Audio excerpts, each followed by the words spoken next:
João Ferres Júnior é professor de IESP e UPERJ, que a gente conhecia como UPERJ antes, mas é basicamente as mesmas pessoas na mesma instituição. É professor de ciência política, eu acho muito conhecido na área de história dos conceitos, não? Tem livros sobre a história do conceito da América Latina, nos Estados Unidos, não? Que já foi traduzido em algumas línguas. Mas ultimamente tem se dedicado a estudos da ação afirmativa, especialmente estudos do debate público sobre a ação afirmativa, debate na imprensa. Eu acho que é sobre isso que vai falar mais, não? Hoje. E ele vai falar uns 40 minutos, aí deixa um tempo para debate, porque precisamos sair daqui até as 20 horas por causa do greve. Bom, João.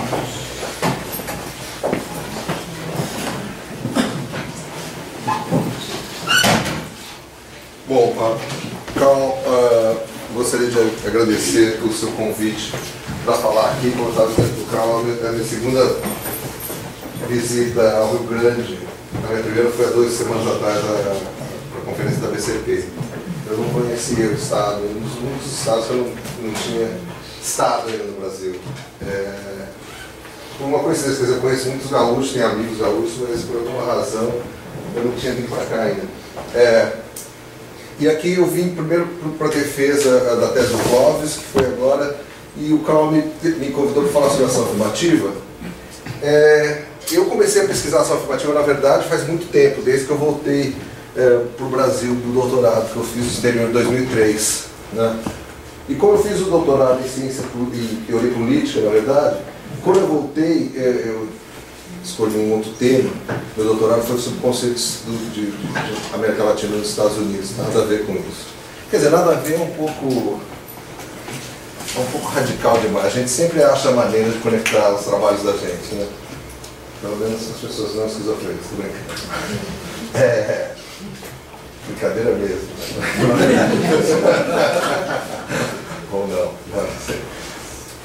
E aí eu comecei, obviamente, a estudar ação afirmativa da perspectiva que eu conhecia, que era a teoria política normativa. Então eu me preocupei primeiro com a questão da justificação pública da justificação teórica da ação afirmativa. Ou seja, a partir de que tipo de argumento de justiça, que tipo de argumento você pode dizer que as políticas são justas ou não. E primeiro eu publiquei algumas coisas sobre esse plano mais teórico abstrato. Na verdade, eu estou publicando mais algumas coisas recentemente, agora que tem um aluno meu que se interessou, eu acabei escrevendo um monte de coisa que estava na minha cabeça e não tinha escrito.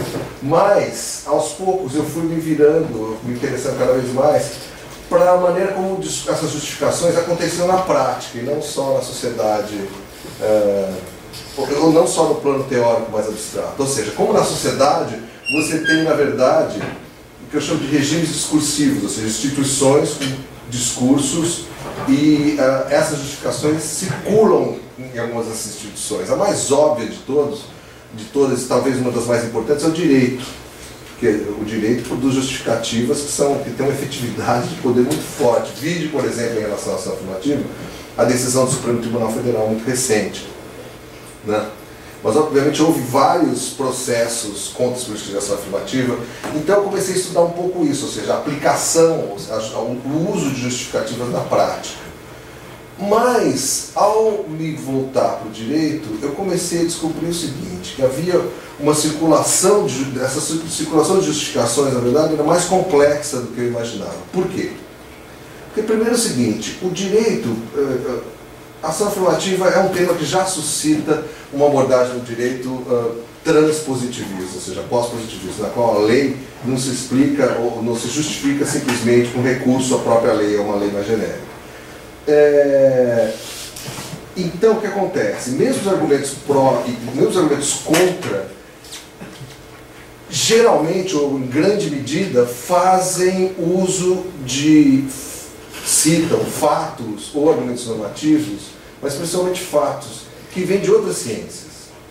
nas ciências sociais, sociologia. Então, se você pegar, por exemplo, um estudo, eu publiquei um artigo sobre a ação de constitucionalidade do DEM contra a política da ONB, que foi essa julgada no Supremo Tribunal Federal.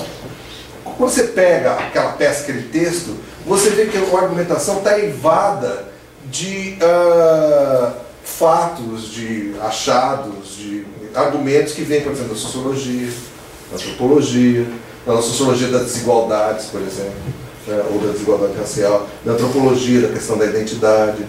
Tem questões sobre, por exemplo, cidadania e direitos. Então você tem, na verdade, uma apropriação no discurso do direito de várias disciplinas. Né? E eu notei outra coisa também. Eu notei que, muitas vezes, os operadores do direito, ao citar essas fontes externas ao direito, citavam elas não de trabalhos acadêmicos propriamente dito, que era de se esperar, porque muitas dessas pessoas, inclusive, são acadêmicas, mas da onde? Da mídia. Ou seja, então a hipótese, vamos dizer, de toda uma hipótese organizadora de todo o meu estudo, não é mais que hipótese, já é uma descoberta do estudo, é que, na verdade, existe uma circulação social das justificações pró e contra a ação afirmativa que se dá, em grande medida, por razões mais ou menos óbvias, que é mediada pela mídia, pardon the pun, quer dizer, a mídia acaba sendo a fonte desse conhecimento sobre a sociedade brasileira. O que é um pouco irônico, se vocês, porque, na verdade, são várias autoridades acadêmicas que são citadas às vezes, mas não pelos trabalhos acadêmicos que fizeram sobre cotas e ação afirmativa, porque muito pouca coisa foi produzida de análise séria sobre esse assunto no Brasil até pouco tempo. A coisa está mudando aos poucos, e as pessoas que são citadas não são essas que produziram análises concretas das políticas, mas pessoas que basicamente especulavam sobre as políticas de uma maneira futurológica, mas que usavam da autoridade acadêmica e são citadas através da mídia.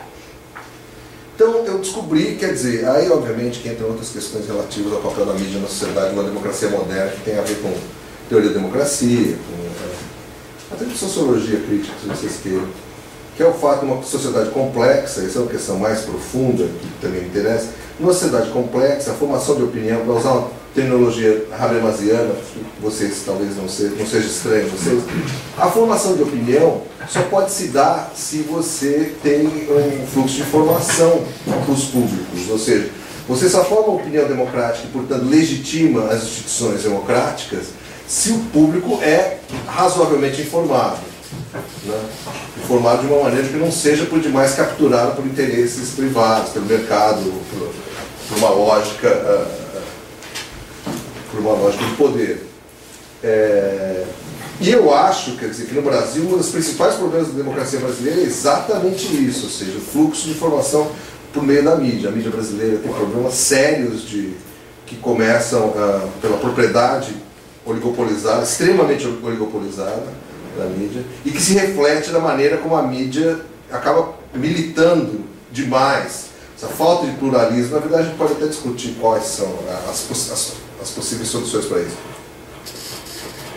Uma das causas é a oligopolização da propriedade, obviamente, que se reflete na maneira como movimentos sociais, partidos políticos, etc., são refletidos na mídia, como são representados ou enquadrados, para usar o termo de media studies, né? Media studies, eles gostam de usar os estudos de mídia, né? Enquadramento, framing em inglês. Bom, mas eu me alonguei demais aqui. Nessa apresentação, como tem muita coisa, já estudei essa afirmativa, estudo há muitos anos, já produzi coisas diferentes, e agora estou produzindo muita coisa que ainda não foi publicada, que estão nas revistas respectivas. É meio estranho esse negócio de apresentar para uma plateia que você não conhece, porque às vezes pode ter um parecerista na plateia. Mas, eu vou apresentar aqui um levantamento que eu faço no grupo de estudos multidisciplinares da ação afirmativa que eu coordeno. Tem um site com bastante informação sobre a ação afirmativa aqui, né, com a ajuda dos meus orientandos, o Luiz Augusto Campos e a Verônica Toste. E um levantamento que é muito interessante, que tem tudo a ver, você vai ver, com a tese de hoje. Num certo sentido. E depois, rapidamente, eu vou mostrar os resultados muito preliminares do projeto sobre mídia, que é um projeto que está ainda um pouco no começo. Né? tá? Mas que já mostra coisas interessantes também. Então, aqui é basicamente um histórico quantitativo da adoção de política de ação afirmativa pelas universidades públicas no Brasil. Vocês veem que as estaduais começaram, as federais demoraram para começar a tomar o momento, e elas realmente começam a adotar de maneira mais maciça após a criação do ProUni. Tá? Eu venho descobrir que o ProUni realmente foi um grande incentivador dessas políticas, ainda que não cobre estritamente a adoção de política de ação afirmativa. Aqui são políticas de ação afirmativa em geral, tá? Não é só racial. Bom, 70% das universidades públicas que hoje adotam, 44. Hoje nós temos 98 universidades, né, estaduais e federais, 70 adotam alguma política de ação afirmativa. 44% estaduais, 56 federais. Desculpa, o ProUni não, gente. Desculpa, é o REUNI. Né? Foi criado em 2007, então vocês podem ver em 2008 o que acontece. Impressionante. Ou seja, para as pessoas que acham que a ação afirmativa foi exclusivamente um produto da autonomia universitária, que agora estão falando isso na mídia um pouco, né? Isso mostra que não é exatamente verdade. Eles têm uma indução do governo federal, do MEC, através do REUNI. Só em 2008, 42 universidades aderiram, olha aqui, ó. Tá? Beneficiários de ação afirmativa, e aqui, essa barra aqui não dá para ver, mas é 60, tá? Então, isso daqui mostra um pouco já a distorção que você tem no debate midiático. Porque quando você vai pegar ação afirmativa na mídia, só fala sobre raça. Tá? Então a impressão que você tem que todas as políticas de ação afirmativa são ação afirmativa racial. Não é verdade. Se você separar por modalidades de política e contá-las, você vai ver que a maioria, ou seja, dá 1,5 vezes a quantidade para pretos e pardos, é políticas de ação afirmativa para alunos oriundos da escola pública. Por que escola pública? Não só devido a uma valorização do ensino público brasileiro, mas porque essa categoria escola pública funciona o que se chama em estatística de proxy para a categoria renda no Brasil. Né? Então, o que acontece? É muito difícil você comprovar a renda, e por outro lado, é muito fácil mentir acerca da sua renda ou falta de renda. Então, ao adotar a escola pública, você faz com que... Mas é muito difícil para um cara que não tem dinheiro colocar o seu filho numa escola privada, cara. Então, é mais fácil você pegar por aqui do que pegar por prova de renda.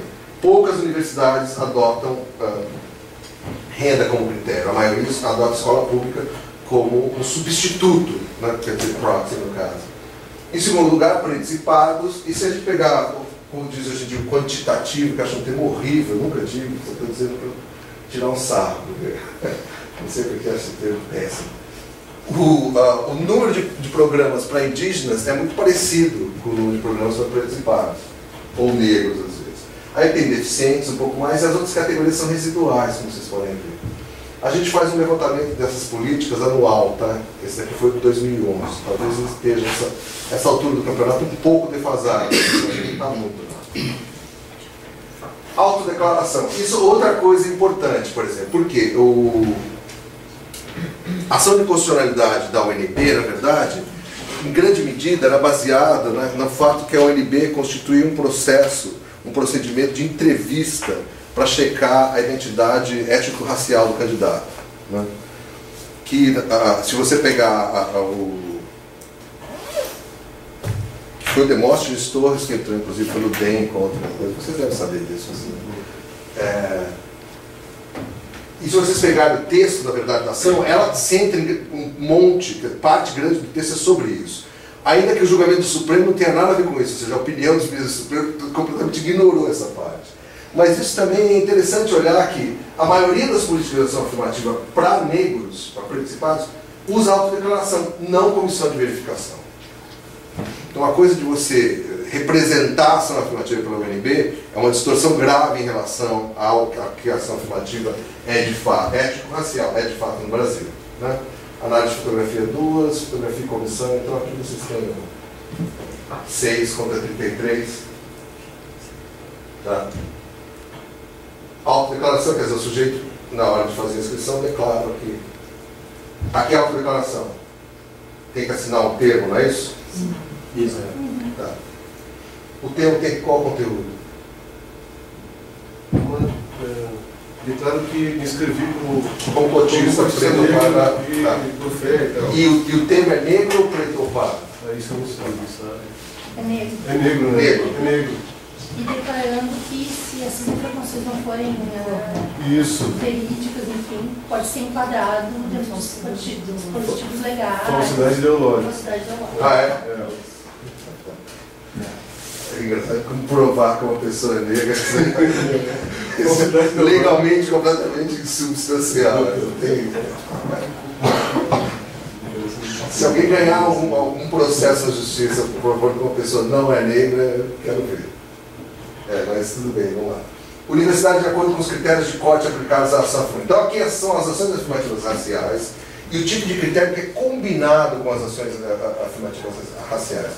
Essa é outra coisa interessante em relação ao debate público, porque no debate público a gente vê muito esse argumento que essas ações afirmativas estão aí para promover a classe média negra, né? Que é uma coisa de elite negra e tal. Isso é, em grande medida, uma mentira, porque a maioria das políticas são combinadas com critérios de renda. Então não é verdade. Tem um controle contra, às vezes até um problema, eu acho, né? Classe média negra, porque tem controle de renda. Ah, bom, escola pública, 76% das universidades que têm essa afirmativa racial combina com isso o critério de escola pública, que, como eu disse para vocês, é um substituto do critério de renda. Tá? 12% renda, nenhum, acho que são 10% e 2% combinam ambos. Usam dois, renda e escola pública. Então não tem dúvida mesmo. E a renda, geralmente, o salário mínimo e meio, aqui das que usam renda, tá? 980, que também é o mesmo critério da lei 180 que foi aprovada lá no Senado. Né?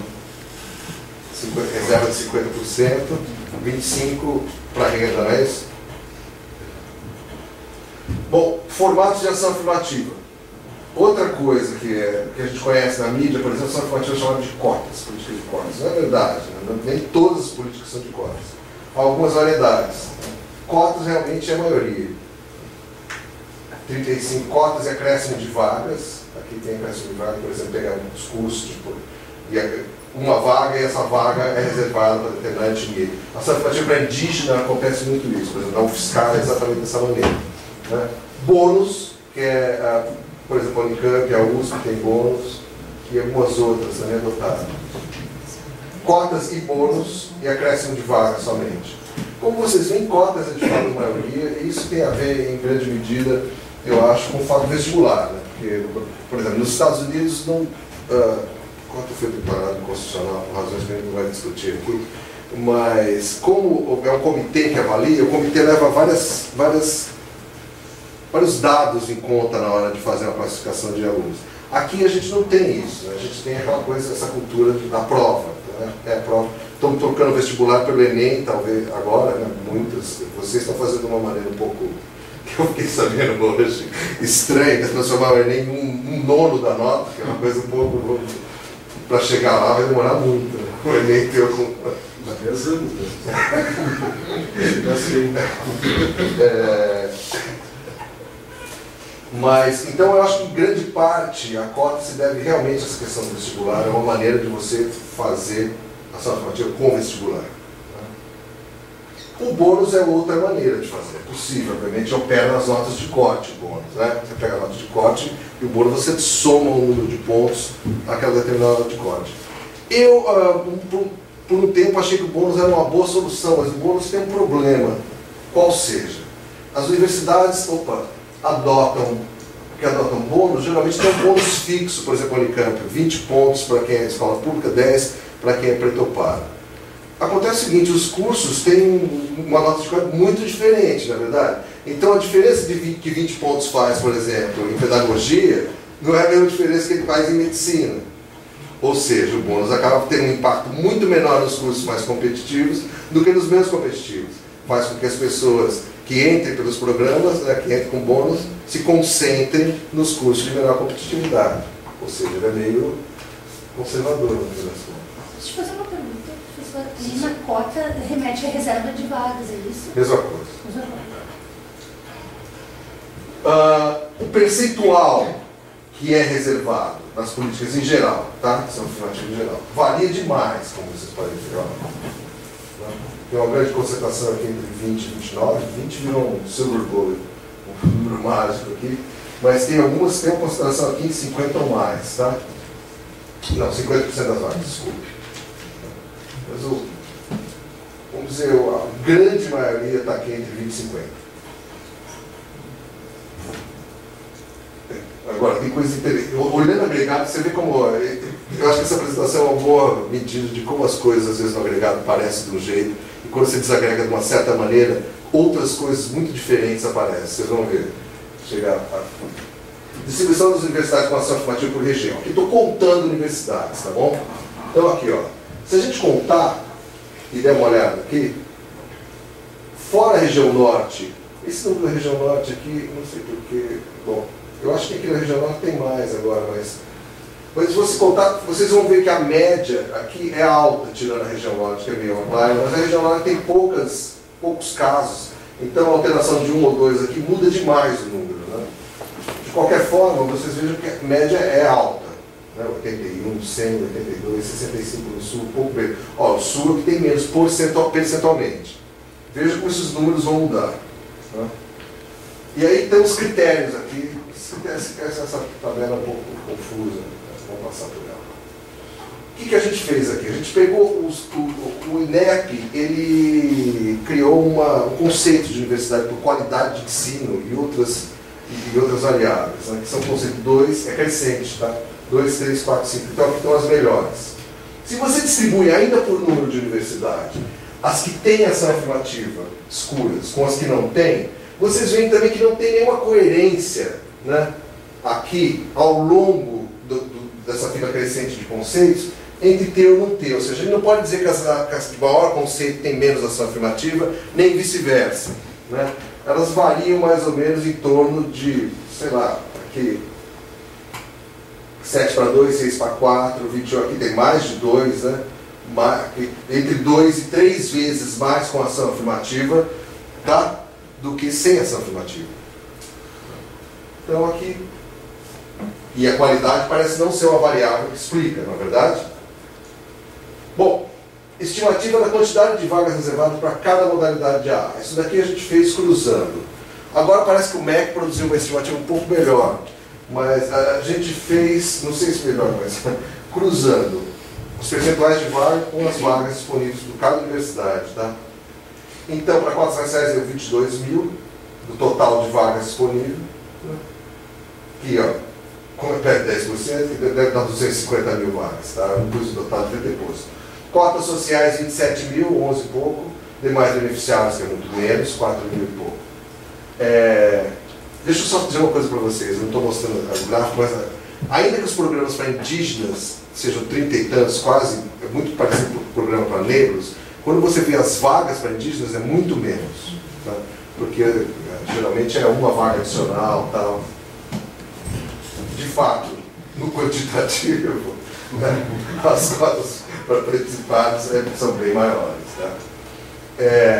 Bom, agora vamos ver com o percentual de vaga reservada de acordo com o conceito do INEP. Agora as coisas começam a mudar. Dá uma olhada aqui. Se no número das universidades não aparecia nada, agora aqui começa a aparecer. E bastante, ó. Bom, total de vagas, não importa, o importante é o percentual de vagas reservadas na ação afirmativa em geral, né? E aqui a gente vê conceito 2, 30%, e ó, vai diminuindo, né? Não é linear, porque na verdade aqui vai diminuindo com uma inclinação, talvez seja linear, mas aqui dá uma queda brutal, né? Então a gente vê várias coisas aqui. De conceito mais alto tem muito, mas muito menos vagas reservadas, né? Isso se explica por vários fatores, eu acho. Quer dizer, que minha pesquisa obviamente não mostrou. Estou fazendo aqui uma educated guess, como se chama em inglês, ou seja, estou fazendo um chute com algum tipo de informação. Primeiro é o seguinte, nesse cálculo saem as universidades públicas paulistas, porque são vagas reservadas só aqui, né? Eu sei por trabalhos, por exemplo, com o Leandro Antônio Sérgio Guimarães, que é a USP, aquele programa da USP tem quase efeito nenhum. O da Unicamp, pelo menos o programa da Unicamp, o primeiro programa da Unicamp tinha muito pouco efeito. E são universidades que têm muitas vagas e tem conceito 5.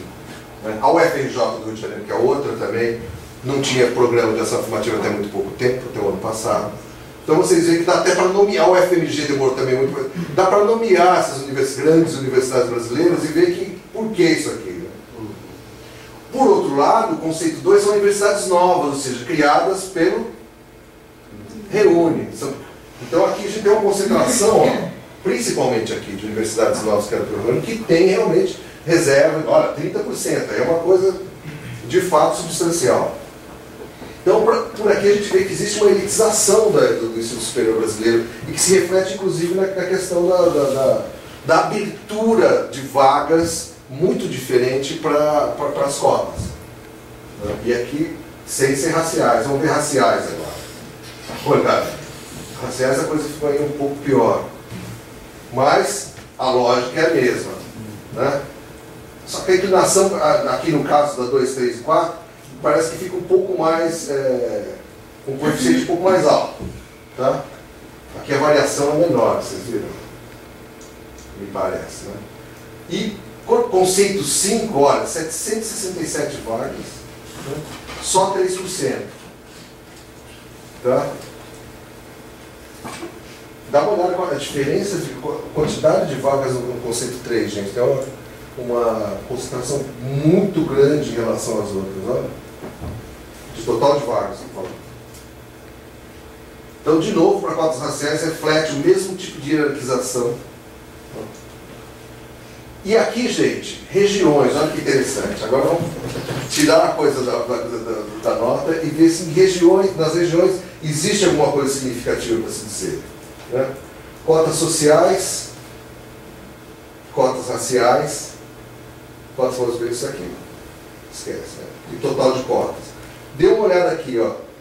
O Sudeste, que aparecia, se vocês lembrarem, na primeira tabela, com, sei lá, 80% das universidades com ação afirmativa, alguma coisa assim, quando você vai ver a porcentagem reservada para cotas raciais, é a menor de todas as regiões. Não é coincidentemente que no Sudeste se concentram as melhores universidades do país. Né? Eu sei que vocês gaúchos não gostam de ouvir essas coisas, mas é verdade. Eu sei que aqui as universidades são boas, a escola é boa e tal, mas é um pouco exceção, né? Quer dizer, de fato existe uma concentração grande no Sudeste. E de fato é lá que tem uma resistência muito grande a essas políticas. Aqui o Sudeste está, sei lá, empatado um pouco com o Nordeste e tal, mas é principalmente refratário a cotas raciais. Olha que coisa. O que mais a gente pode dizer aqui? O Sul... Eu quero mostrar outro quadro agora que eu acho que dá uma coisa ainda mais clara, que foi um índice que a gente criou, que é um índice de inclusão, que a gente divide a porcentagem de cotas raciais pela porcentagem da população, para você ver aonde a política é mais inclusiva ou não. E aqui eu não fiz, obviamente, eu não doctor os dados para na verdade, encher a bola de vocês, mas dá uma olhada qual é a região que é mais inclusiva. É o Sul. E esses dados são para promessas públicas, não inclui... Públicas, estaduais e federais. Tá? Não inclui as outras. Dá uma olhada que coisa... O Norte, como eu disse para vocês, é meio outlier, é mais difícil de dizer, mas olha, no índice de inclusão, né, o Sul está de longe na frente e o Sudeste, de novo, é o último. 3 vezes mais inclusão tem nas públicas do Sudeste. Impressionante, né? É uma coisa que a gente não vê quando você pega os dados agregados, não é? Impressionante isso.